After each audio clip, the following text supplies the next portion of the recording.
देखो मैं एक चीज़ बता दूं, ये वीडियोस तो आप देख रहे हो, लेकिन ये लास्ट वीडियो होगी फ़िलहाल के लिए, ठीक है, क्योंकि इसमें लगभग जितने भी क्वेश्चंस हो जाए, लेकिन अभी हम सोच रहे हैं कि ग्रुप डी के क्वेश्चंस पहले हो जाए, ठीक है।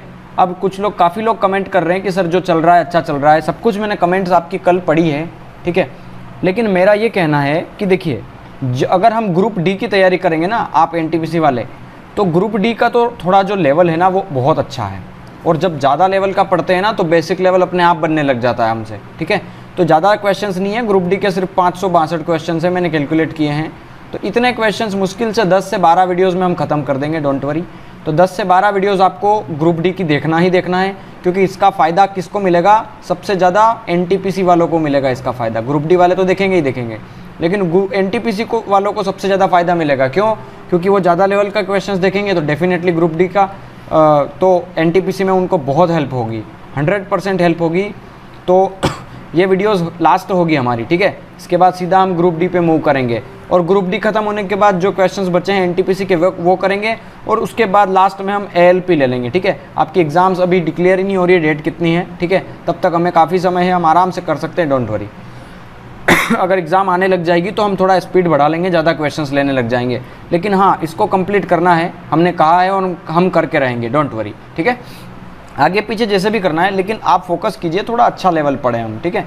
चलो, कविता 950 रुपये 6% की दर से ब्याज लेती है, 4 साल बाद कितना राशि देगी? तो बड़ा सिंपल सा प्रश्न है। 950 रुपये आपका क्या हो गया, मूलधन हो गया। तो मूलधन आपका होता है 100% की वैल्यू। आपको क्या निकालना है, 6%, वो भी 4 साल तक, तो 6 चौक 24% निकालना है। इसका मतलब 124% निकालना है। अब 124 क्यों आ गया? देखो 6 चौक 24, ये तो 24% हो गई 4 साल की दर आपकी, लेकिन उसमें मूलधन भी जोड़ देंगे तो ये हो जाएगा ब्याज, और ये क्या हो गया आपका मूलधन। तो मूलधन धन ब्याज बराबर क्या होता है, मिश्रधन। तो मिश्रधन ही तो पूछ रहा है वो, ठीक है। तो बड़ा सिंपल सा कैलकुलेशन है, आप इसको कैलकुलेट कर लीजिए और आंसर आपका आ जाएगा, ठीक है। हाँ, एक चीज़ और बता दूँ, रोज़ मैथ्स की हमें शाम 5 बजे हमारी वीडियोज़ आएगी, और रोज़ सुबह रीजनिंग की 8 बजे वीडियोज़ आती है, आप इनको देख लिया कीजिए, ठीक है। चलो अब ये क्वेश्चंस बड़ा सिंपल है। काफ़ी लोगों की कमेंट आई कि जो इजी क्वेश्चन है आप सर उसको स्किप कर दीजिए तो ज़्यादा क्वेश्चंस कर पाएंगे। देखो सरल सा प्रश्न है, मैं आपको तरीके बता देता हूँ क्या करना है इसके अंदर, ठीक है। जैसे ये बोल रहा है 2001 के दौरान वस्तुओं पर कंपनी का कुल खर्चा कितना है।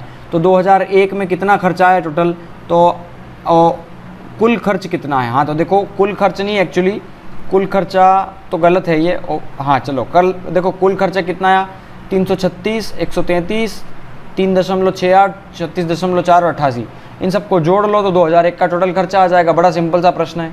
दूसरा, सभी वर्षों के लिए करों पर कुल व्यय के साथ, सभी वर्षों के लिए मतलब सभी वर्षों के लिए कुल व्यय के साथ, तो कुल व्यय कहाँ है, चलो जो भी है, कुल व्यय के साथ मतलब जितना खर्चा हुआ उनके साथ सभी वर्षों के कुल बोनस के बीच का रेशो बताइए।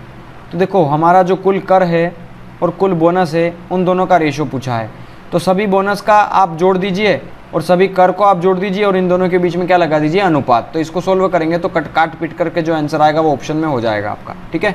ईंधन और परिवहन रूपों पर व्यय 2001 में वेतन पर खर्च कितना होगा। तो ईंधन और परिवहन पर व्यय 2001 में वेतन पर खर्च के, तो 2001 में वेतन पर खर्च मतलब 300, ये जो है वो पूछ रहा है 336 का जो ईंधन पे खर्च है मतलब टोटल वो ये ईंधन और परिवहन रुपयों पर वर्ष। अच्छा तो ये जो 133 है आपका, ये 336 का कितना परसेंट है, बस ये पूछ रहा है वो, ठीक है। क्योंकि ये 2001 का बोल रहा है कि 2001 में ईंधन और परिवहन पे जो खर्च हुआ है वो पूरे वेतन का कितना परसेंट है, ठीक है। तो बड़ा सिंपल सा सवाल है, हम कर सकते हैं इसको, ठीक है। 136 को आप इसको कैलकुलेट कर लीजिएगा, आंसर आपका आ जाएगा। सरल कीजिए 5x x + 2 + 4x, तो कैलकुलेट कर लीजिए। 5x का मल्टीप्लाई पहले इसमें कीजिए और फिर इसमें कीजिए। तो 5x का मल्टीप्लाई x में तो 5x² + 5x का मल्टीप्लाई 2 में तो 5 दूना 10x + 4x, तो 10 और 4 कितना हो गया 14x, तो 5x² + 14x, ऑप्शन डी। एक फ्लास्क में 2 छिद्र है, होल। पहला छिद्र फ्लास्क को 9 मिनट में खाली करता है। तो देखो मान लो 2 होल है, तो होल 1 ये इसको 9 मिनट में खाली करता है और दूसरा छिद्र 16 मिनट में खाली करता है। तो होल 2 जो है वो 16 मिनट में खाली करता है इसको, ठीक है। तो 16 और 9 हमारे सामने 2 ऑप्शन है इसके, ठीक है। तो 16 और 9 का एलसीएम कितना आ गया 144। जब है ना नंबर आप निकाल सकते हो। जब दोनों का एलसीएम नहीं निकल पाए तो गुणा कर दो, एलसीएम वही होता है। 9 में 16 का मल्टीप्लाई करेंगे तो 144 आएगा और 16 में 9 का करना पड़ेगा। तो 16 और 9 कितना हो गया 25। दोनों मिलकर के 25 खाली करते हैं ना, हाँ ये खाली करने वाले हैं। तो टोटल खाली कर रहे हैं 25। ये बोल रहा है कि दोनों कितनी देर में खाली कर देंगे अगर रिसाव एक निश्चित दर से हो रहा हो तो 144 को खाली करना है 25 की स्पीड से, कितना टाइम लगेगा? तो बस सोल्व कर लो इसको, है ना। 25 चौक 100, 25 चौक 100 नहीं, 25 पंजे 125, क्योंकि 5 से बड़ा कोई नंबर है नहीं यहाँ, तो ये तो कट गए, बचा यही 25 पंजे 125, 125 में 19 जोड़ दो तो 144 आना चाहिए। 9 और 5 14 की 4, बिल्कुल आ गया 144। ठीक है, तो ऑप्शन डी हो गया हमारा आंसर। ज्योत्सना एक स्थान से चलकर उसी स्थान पर वापस आने में 4 घंटे 30 मिनट लेती है, चलकर जाने और वाहन से आने।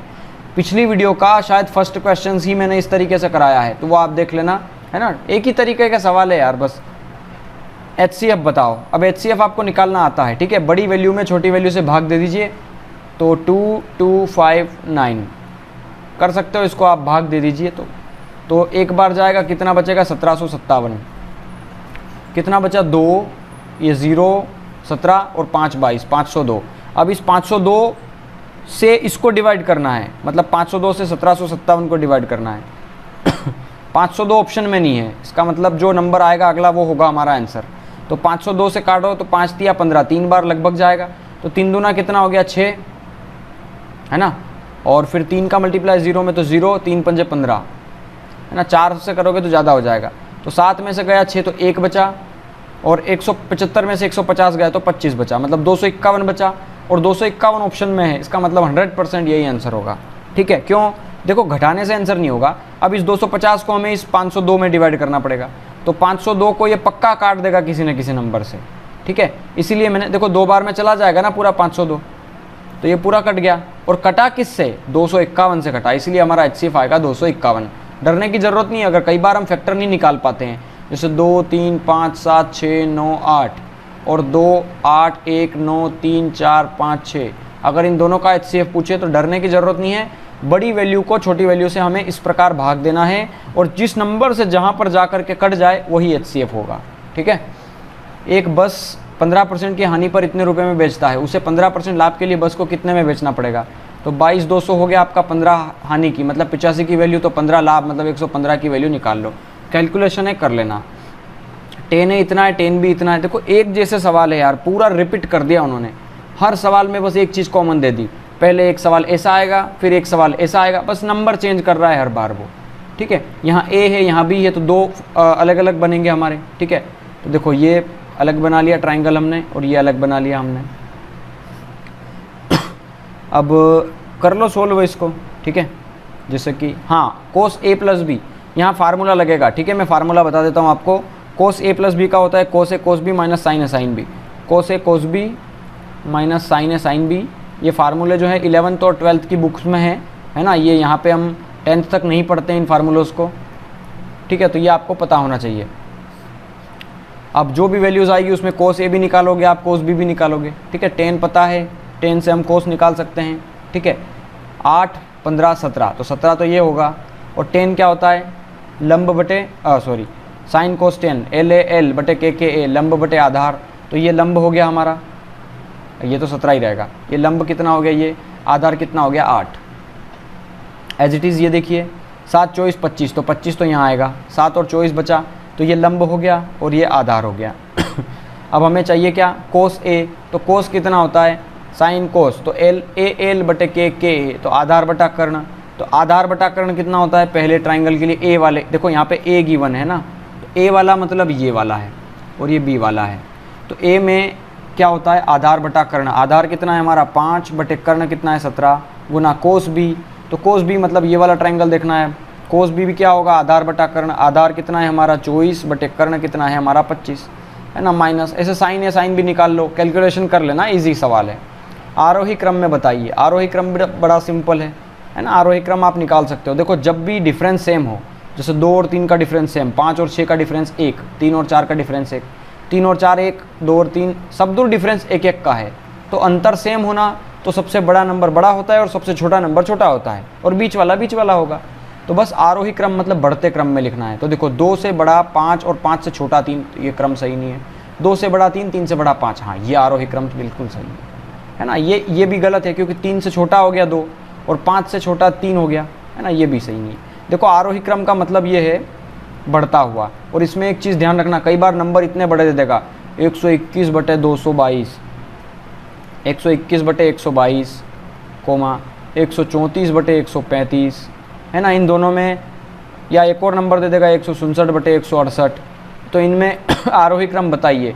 तो कई बार सवाल इतने बड़े दे देगा 4-4 डिजिट का कि हम देख के डर जाएंगे, लेकिन यहाँ डिफरेंस देख लिया करो। 121 और 122 का 1 का डिफरेंस, 134 और 135 1 का डिफरेंस, 167 और 168 का 1 का डिफरेंस। तो सबसे बड़ी वैल्यू कहाँ है? यहाँ है, तो यही सबसे बड़ी वैल्यू होगी। और सबसे छोटी वैल्यू ये है, तो यही छोटी वैल्यू होगी। ऊपर वाला वैल्यू देखना है हमें, है ना, नीचे वाले कुछ भी हो वही कोई फ़र्क नहीं पड़ता। तो चलो इसको तो हमने कर ही लिया है, ठीक है। अब यहाँ आ गए हम, दो संख्याएं इस रेशो में हैं तो उनका HCF 18 है। 18 मतलब HCF क्या होता है? जो उन संख्याओं के अंदर हो। तो यहाँ भी हो 18, यहाँ भी 18 हो, तो 18 दूना कितना हो गया 36 और 18 पंजे कितना हो गया 90। 36 और 90 का LCM कितना आएगा? देखो 36 और 90 का LCM ना 36 आएगा, ना 90 आएगा, ना 188 आएगा, बचा 180। क्यों? क्योंकि 36 से 36 तो कटता है लेकिन 90 नहीं कटता, 90 90 से कटता है लेकिन 36 नहीं कटता, और 188 तो सिर्फ 36 से कट सकता है लेकिन किसी से नहीं कटेगा, और 90 से तो नहीं कटेगा ना। तो 180 ही बचा है जो दोनों से कटता है। sin x = 4/5, तो sec² x - 1 निकालना है। sin x की वैल्यू हमें गिवन है तो कर सकते हो हम। देखो sin, फिर से वही 3 4 5 का ट्रिपलेट लगा लो। sin क्या होता है? LAL/KKA, है ना, तो लंब बटा कर्ण, मतलब ये 4/5 है तो ये कितना होगा 3। अब sec² निकाल सकते हो, sin cos tan cosec sec cot LAL/KKA, है ना, तो कर्ण बटे आधार, तो कर्ण बटे आधार लगा लो। इसका कर्ण कितना है? ये आधार कितना है 3, इसका स्क्वायर -1, तो 5 का स्क्वायर 25 - 9, 25/9 -1, तो 25 में से 9 गया तो 16/9। ऑप्शन डी आंसर हो गया हमारा, ठीक है, सिंपल है। एक आयत के विकर्ण की लंबाई ज्ञात कीजिए जिसकी लंबाई 5 सेंटीमीटर है, चौड़ाई 3 है।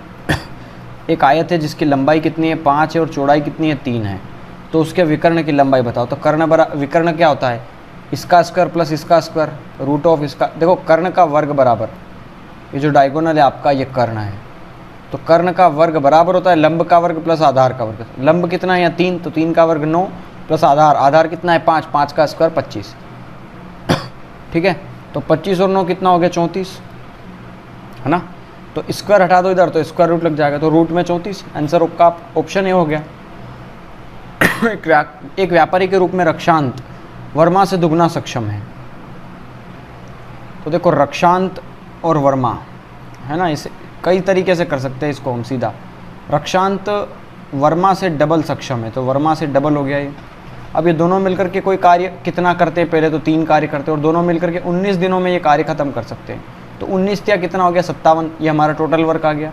तो वर्मा अकेला उसे कितने दिन में करेगा? वर्मा एक दिन में एक काम कर रहा है, तो 57 काम करने में 57 दिन लगेंगे, ठीक है। एक घर से 2 साइकिल 15 मिनट के अंतराल से 24 की गति से चली, ठीक है।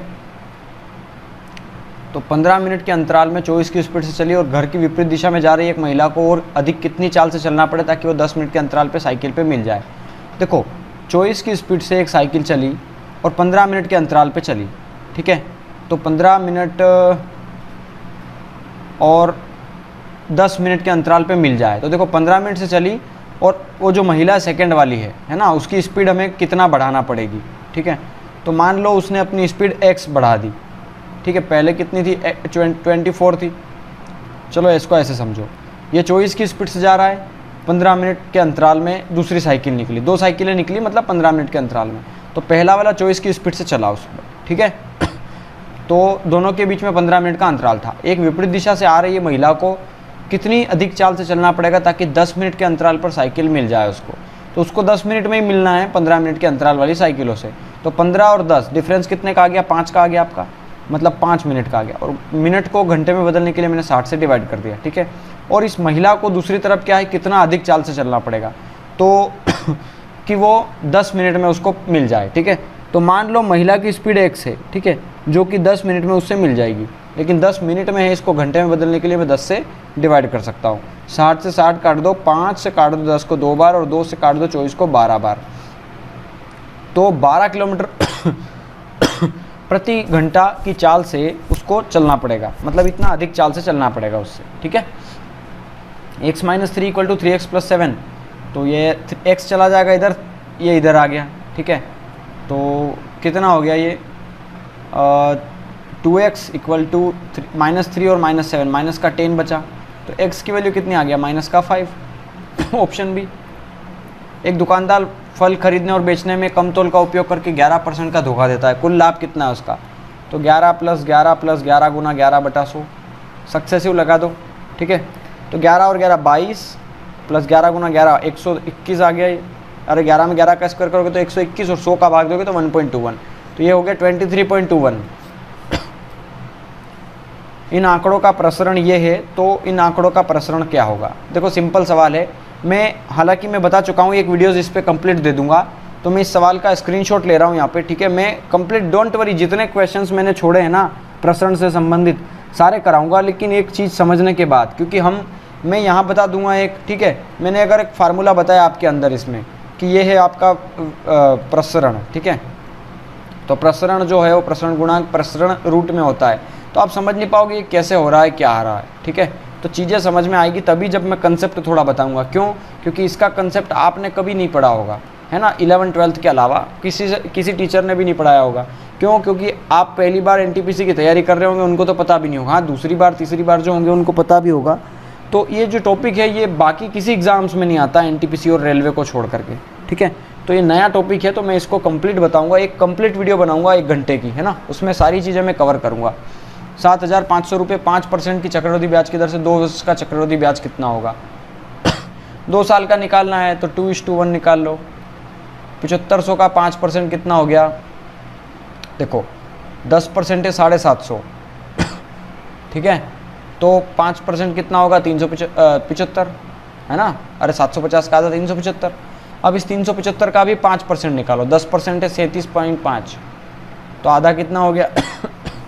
2 एकम 2, 2 2 16, 2 से 14, ठीक है। 18.7 समथिंग, तो ये आ गया 18.7 समथिंग। बस मल्टीप्लाई कर दो इसका, 375 दूना कितना हो गया? 750, और ये हो गया 18.7 समथिंग।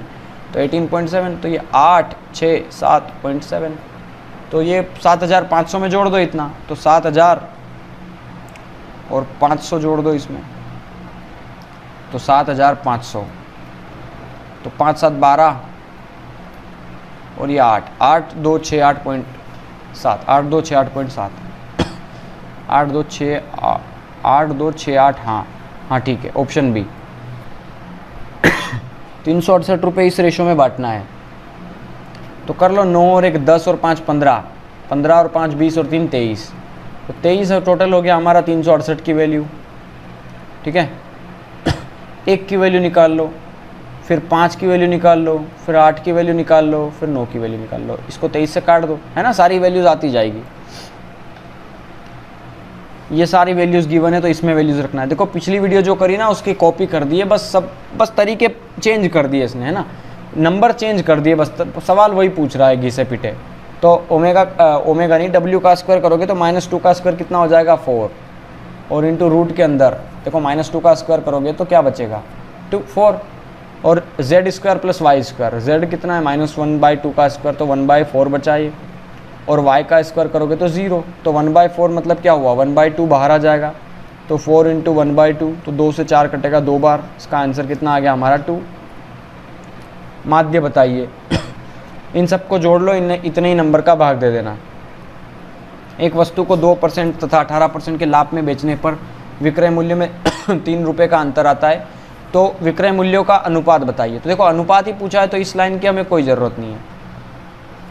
आप 2% लाभ बोल रहा है, 18% लाभ बोल रहा है, तो 2 को आप 102% लाभ बोल दो, और 18 को आप 118 लिख दो, ठीक है। इसको 5 से काट दो, 2 से काट दो, ठीक है, और ये 2 × 5 = 10, 2 × 9 = 18, 51 और 59, ऑप्शन ए आंसर होगा। कीर्तना एक स्थान से चलकर उसी स्थान पर राइडिंग करते हुए वापस आने में 9 घंटे लेती है। पिछली वीडियो का पहला ही क्वेश्चन है, एक इसके जैसा अभी गया थोड़ी देर पहले। चलो 0.018 की सही अभिव्यक्ति है। अभिव्यक्ति मतलब इसको ओपन करना है हमें, ठीक है। तो देखो 0.01018 बार है ना, इसको ओपन करना है हमें, ठीक है। तो देखो जितने नंबर ये जितने नंबर है ना, मतलब देखो कुछ नंबर तो है ही नहीं ना, बस 18 है, तो आप 18 लिखो सबसे पहले तो, ठीक है। और जितने नंबर पे बार है उतने हमें 9 लगाना है, 1 2, और यहाँ पे इन नंबर के बाद कितनी संख्या है, एक संख्या है, इसलिए हमने 1 0 लगाया, ठीक है। तो इसको सोल्व कर लो। 18 एकम 18, 18 पंजे 90, 9 बचा 18 पंजे 90, 1/55। ऑप्शन ए आंसर हो गया हमारा। देखो ये सरल है, ये चीज़ें यहाँ पे बहुत सारे लोगों को समझ में नहीं आता है ना। इसको कहते हैं, इसका दशमलव प्रसार कीजिए, ठीक है। तो इसकी वैल्यूज़ क्या होगी, इसका मूल्य पूछ सकता है कई तरीके से। ये यहाँ पे अभिव्यक्ति पूछा है ना, या मूल्य पूछ सकता है, या इसका हल पूछ सकता है वो, ठीक है। तो ये बस यही हल है इसका। इस पर भी एक हो सकेगा तो एक वीडियोस दे दूंगा, आप लोग कमेंट करिएगा। अगर आपको समझ में नहीं आता है तो एक कंप्लीट वीडियो इस पर बना देंगे। चलो, एक दुकानदार फल खरीदने बेचने में 8% धोखा देता है, फिर से सक्सेसिव लगा दो। 8 + 8 + 8 गुना 8/100 है ना। सिंपल तो है यार वो एक जैसा। आप पता नहीं क्यों कमेंट कर रहे थे आप लोग। 8 और 8 16 और 0.64 16.64 हो गया। आंकड़ों की माध्यिका बताओ। माध्यिका के 2 फार्मूले हैं, n+1/2 और वापद, ठीक है। पहले आप इनको आरोही क्रम में जमा दो, फिर उसके बाद एक तो ये फार्मूले है अगर विषम संख्या है तो, और सम का फार्मूला मैंने बता दिया है आपको, n/2 + n+1/2 वापद, ठीक है। कर सकते हैं हम उससे। एक वस्तु को फिर से देखो, 2 को लाभ को क्या लिखोगे 102, और 12 लाभ को 112 लिखना, काट देना, आंसर आ जाएगा इसको। sin x इतना है, sec x और sin x कितना होगा। देखो sec x की तो वैल्यू निकालना है, बाकी sin x का तो गिवन है हमें ऑप्शन में, है ना। देखो ये है ट्राइंगल, तो LALKKA सेक पूछा है ना, तो साइन कोस्टेन कोसेक सेक कोट। सेक क्या होता है, कर्ण बटा आधार। तो पहले तो देखो कर्ण बटे आधार हमें निकालना है, लेकिन ये 4/5 दिया है साइन की वैल्यू। तो साइन क्या होता है, लंब बटे कर्ण, मतलब ये ऊपर वाला लंब है, नीचे वाला कर्ण है। ये लंब है और ये कर्ण है, तो ये कितना बचा, देखो ट्रिपलेट होता है ना, 3 4 5, तो ये 3 ये 4 ये 5। अब कर्ण बटे आधार निकालना है हमें, तो कर्ण कितना है यहाँ पे, ये आधार कितना है यहाँ पे 3, और बटे में साइन एक्स की वैल्यू कितनी आई 4/5। तो इसके बटे में ये बराबर इसके बटे में ये, तो देखो 5/3 तो है, और क्रॉस मल्टीप्लाई करोगे तो 4/5 क्या हो जाएगा, 5/4। तो ऊपर हो गया 25, नीचे हो गया 12, ऑप्शन डी। चलो, SRK को पसंद करने वालों की तुलना में SK को पसंद करने वाले का रेशो कितना है। तो SRK को पसंद करने वाले लोग हैं 25%, और SK को पसंद करने वाले लोग हैं 30%। तो 5 पंजे 25, 5 छंग 30, 5/6, ये हो गया हमारा आंसर यहाँ, ठीक है। सरल कीजिए, तो 5x और माइनस 2x का मल्टीप्लाई कर दो, तो 2x² माइनस 2x, तो 5x में से गया 2x, बचा कितना 3x माइनस 2x²। तो 3x माइनस 2x² कहाँ गया, 5 दूना 2 एकम 2x। अच्छा सॉरी, गलत। देखो माइनस, माफ़ी चाहता हूँ, माइनस का मल्टीप्लाई माइनस में होगा तो ये प्लस होगा, ठीक है। तो 5 और 2 कितना होगा, ये 7x, तो 7x माइनस 2x², ठीक है। तो ऑप्शन डी आंसर होगा हमारा। 4 आदमी एक छोटे घर को 12 दिन में बना सकते हैं, तो 4 आदमी 12 दिन में कोई घर बना सकते हैं, तो 6 आदमी कितने दिन में बनाएंगे, तो 6 दूना 12, 4 दूना 8 दिन में बनाएंगे। चंदन 3, 4 और 8 की स्पीड से गति से बराबर दूरी तय करता है और इतना मिनट लगता है। मैंने बता दिया आपको, मान लो x दूरी है जो 3 की स्पीड से तय करता है, उसी दूरी को 4 की स्पीड से और उसी दूरी को 8 की स्पीड से तय करता है, तो इसको टोटल कितना टाइम लगता है, 42.5 मिनट। तो इसको घंटे में बदलने के लिए 60 से डिवाइड कर दो। इसका सरल सा कैलकुलेशन है, आप कर सकते हो, है ना। LCM 24 आ जाएगा, 24 का आप सोल्व कर लो। देखो 24 LCM आ जाए तो 24 का ऊपर मल्टीप्लाई कर दो, ठीक है। बस 8 तिया 24, 4 छंग 24, 3 8 24, 6 और 3 9, 9 और 8 कितना हो गया, 8 8 16 और 1 17x बराबर ये।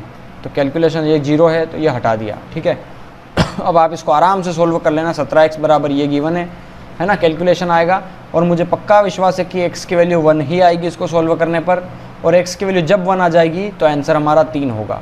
क्यों, क्योंकि यहाँ कुल दूरी पूछी है, और ये x दूरी, ये x दूरी और ये x दूरी, x plus x plus x, तो 1 1 1 1 3 हो गए।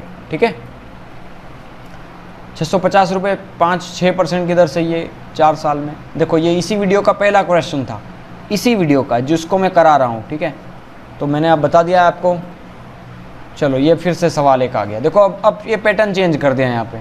ठीक है, तो मुझे समझ में नहीं आता यार अब क्या प्रॉब्लम आती है। और NTPC आई थिंक सबसे सरल पेपर होगा आज तक का किसी भी एग्ज़ाम का। मैंने आज तक इतना सरल पेपर कभी सोल्व नहीं कराया है ना। तो ये अब आप कर सकते हो यार। ठीक है, खाली वैल्यूज़ तो रखना है। एक समलम्ब की घूर्णी समरूपता, देखो घूर्णी समरूपता भी मैंने बता दिया आपको, है ना। इसका समलम्ब की घूर्णी समरूपता होगी 1। ठीक है, क्यों होगी देखो बताता हूँ। पहले देखो हर एक चीज़ को, जैसे मैं अभी समलम्ब बता दूंगा तो आप वर्ग अपने हिसाब से लीजिए, है ना, जिसकी सारी भुजा बराबर है।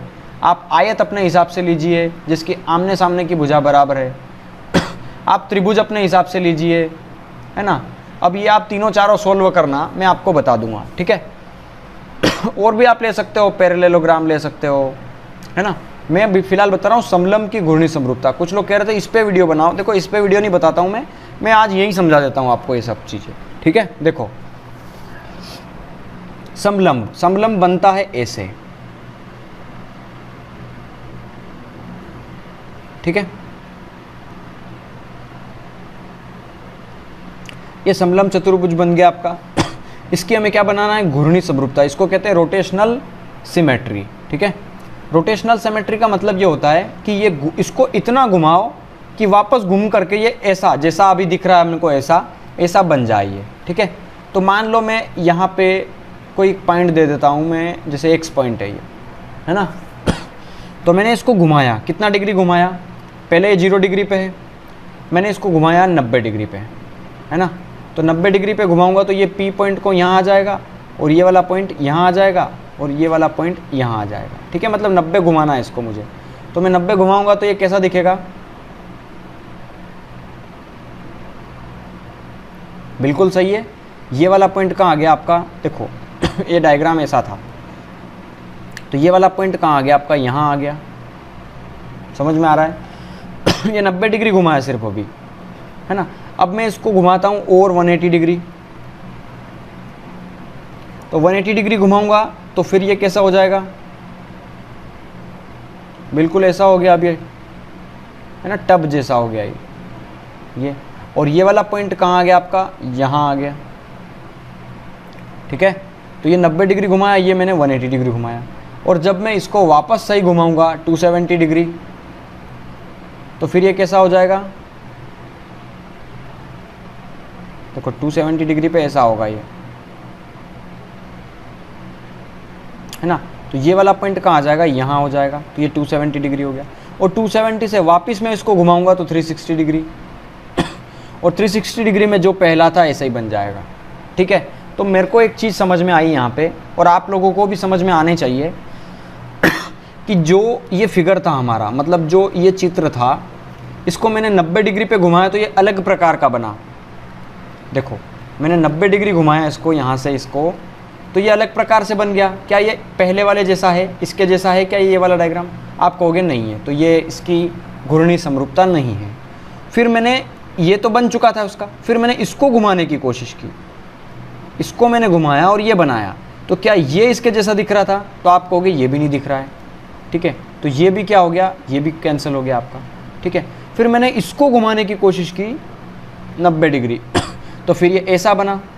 क्या ये पहले जैसा दिख रहा है? तो ये भी नहीं दिख रहा है, तो ये भी नहीं होगा हमारा घूर्णी समरूपता। और जब मैंने इसको घुमाया तो ये ऐसा बनेगा ना, बिल्कुल जो पहला था, मतलब ऐसा कि वैसा बन गया, वही बन गया।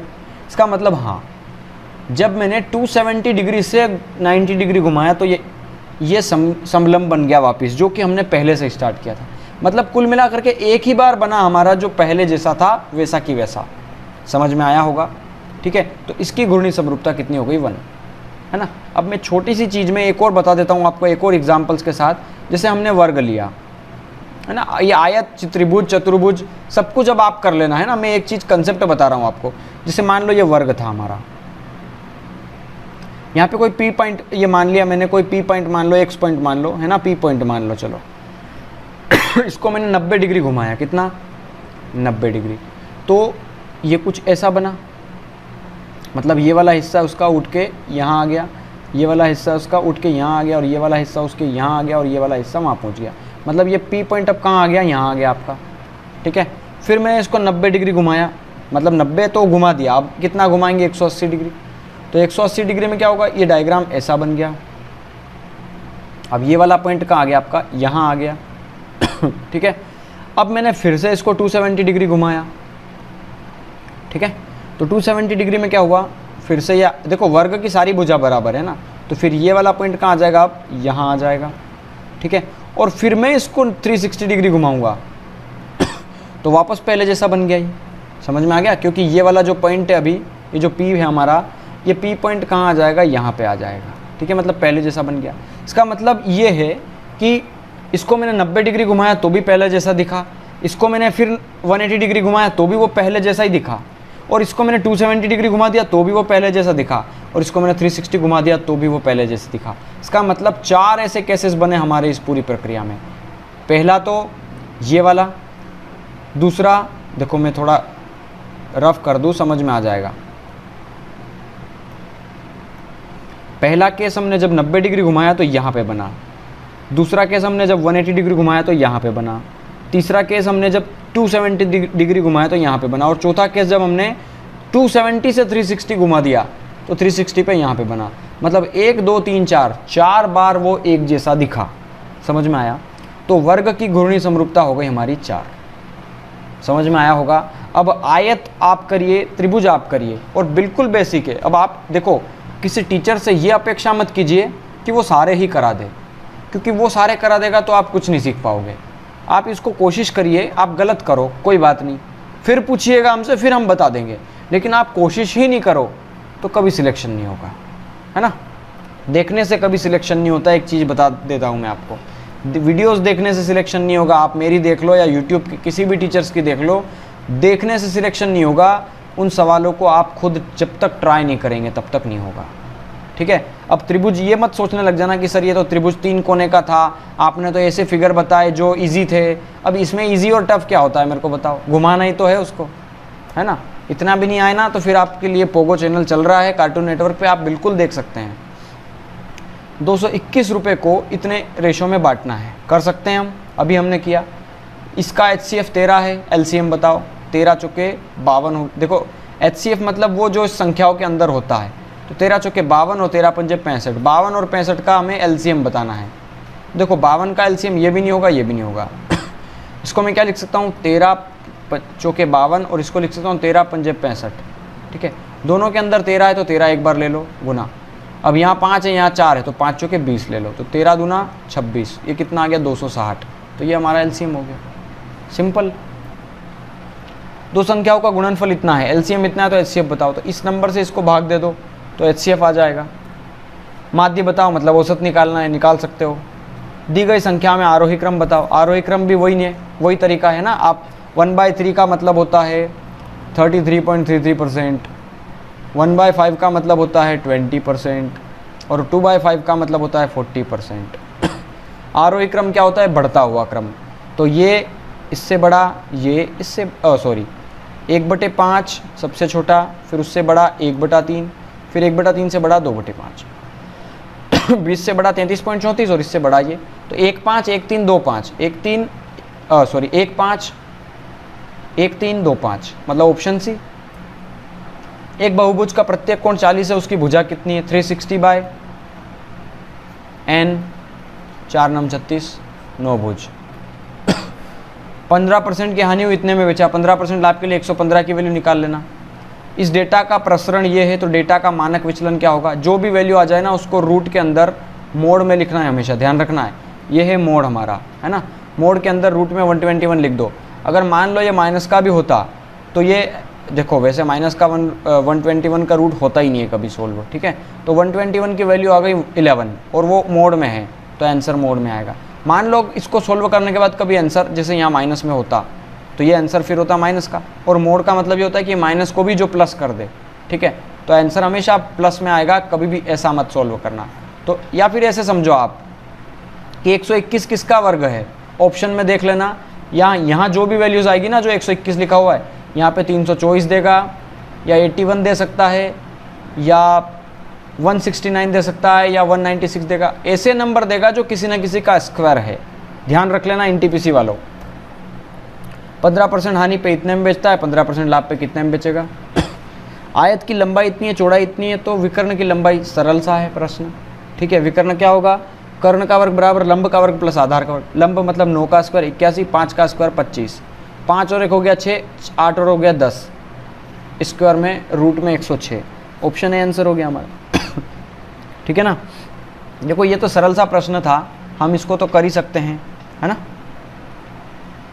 टेन ए इतना है, टेन बी इतना है, टेन ए माइनस बी, अब वही फार्मूला है ना। लेकिन देखो टेन ए माइनस बी का फार्मूला है, ये अलग फार्मूला है, ध्यान रखना।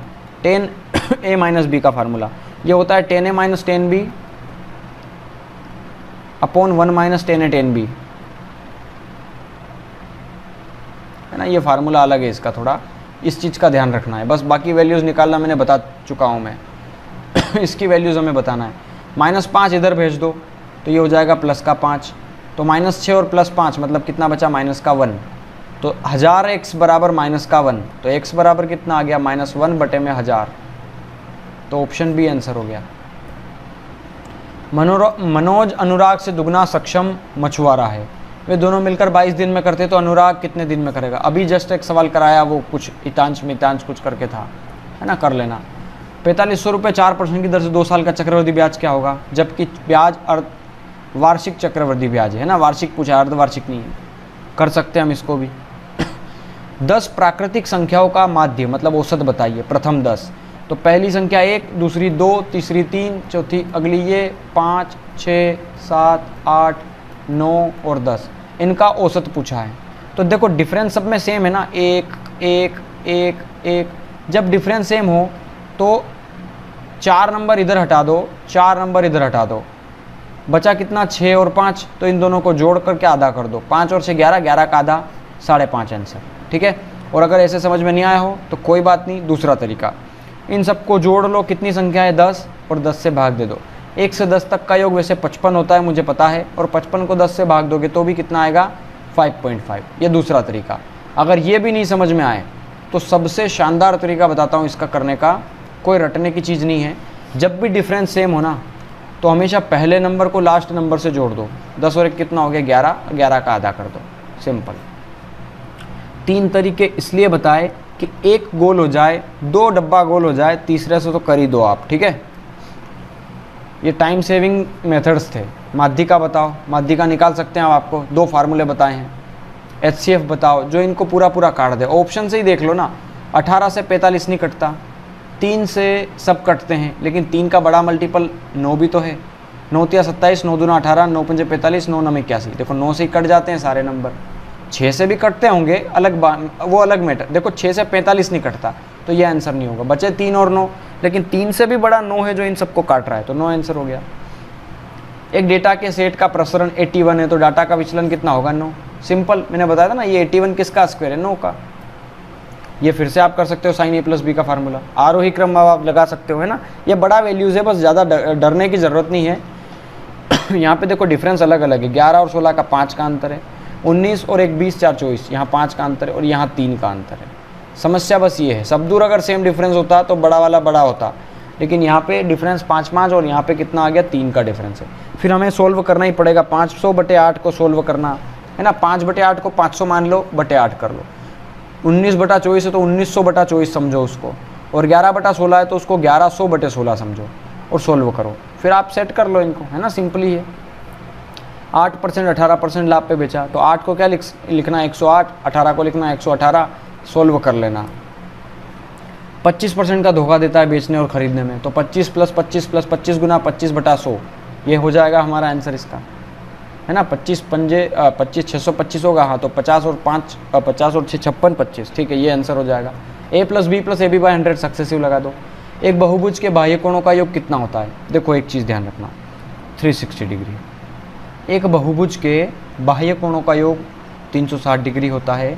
वो बहुभुज बोला है, कौन सा बहुभुज कोई मायने नहीं रखता, ठीक है।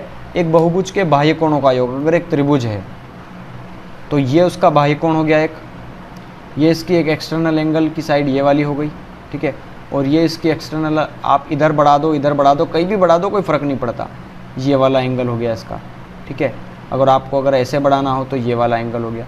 इन तीनों एंगल जो बाह्यकोण है हमारे, ठीक है, इन तीनों बाह्यकोणों का योग जो है एक्स, वाई और जेड। त्रिभुज का ही नहीं, चतुर्भुज का भी, ठीक है। चतुर्भुज का एक ये हो गया, इसका एक ये हो गया, इसका एक ये हो गया और इसका एक ये हो गया। तो ये एक्स, वाई, जेड और ये पी, इन सबको जोड़ोगे तो 360 होगा, ठीक है। एलसीएम बताओ। तो जब भी फ्रैक्शन वाले नंबर का एलसीएम निकालना हो तो ऊपर वाले नंबर का एलसीएम निकाला जाता है और नीचे वाले नंबर का एचसीएफ निकाला जाता है। 0 0 0 0 वाली को काटने वाली नंबर 0 ही हो सकती है बटे में, ये दोनों तो होगी नहीं। और 10 ही है जो इन सबको काट सकता है, 300 तो काट नहीं सकता, तो 2/10 आंसर। सोल्व देखो करने को तो हज़ारों तरीके हैं हमारे पास, ठीक है, लेकिन हाँ ये आंसर हो सकता है। लेकिन एक चीज़ समझना अभी, और क्या 2, 20, 4, 8 का एलसीएम 2 आ रहा है क्या? इतना जल्दी नहीं करना है, गलत कर गया मैं, ठीक है, थोड़ा जल्दी से नहीं करना है। समझना कि इन सब का एचसीएफ तो 10 आता है, ठीक है, समझ में आता है, लेकिन इनका एलसीएम क्या 2 आ रहा है, तो इनका एलसीएम 2 कैसे हो सकता है? आप खुद सोचो, नहीं हो सकता ना।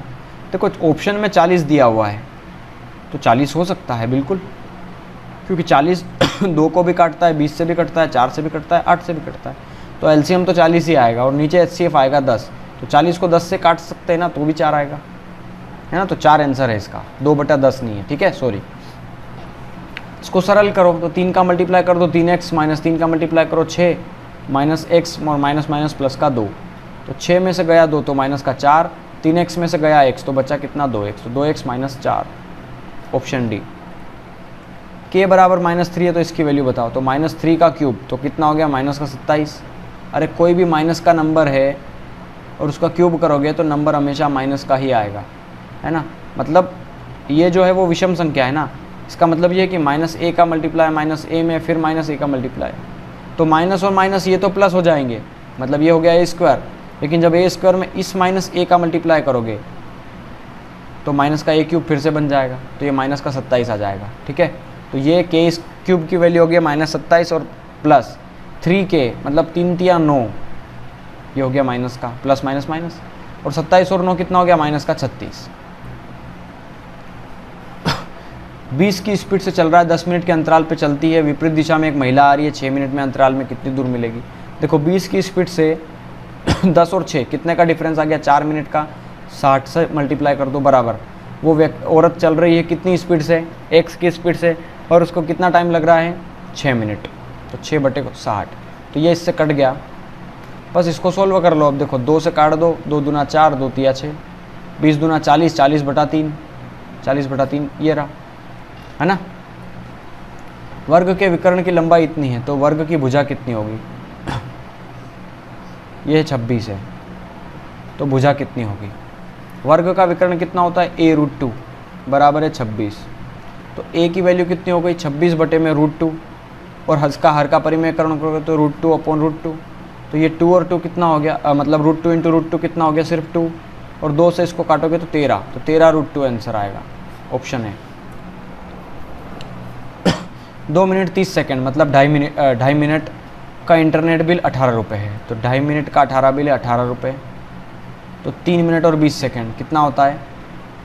3 मिनट और 20 सेकंड मतलब हो गया आपका 3 सही 1/3, तो 3 3 और 1 10/3, तो इसकी वैल्यू इतनी हो गई। तो 1 की वैल्यू कितनी होगी? 18/2.5, तो 10/3 की वैल्यू कितनी होगी? तो 10/3, तो 3 छंग हो गया 18, 10 छंग हो गया 60, 60 में हमें 2.5 से डिवाइड करना है, तो पॉइंट हटा दो तो 0 लग जाएगा। 600 को क्या लिख सकता हूँ मैं? 6 × 100, है ना, तो 25 चौके 100, 4 छंग 24।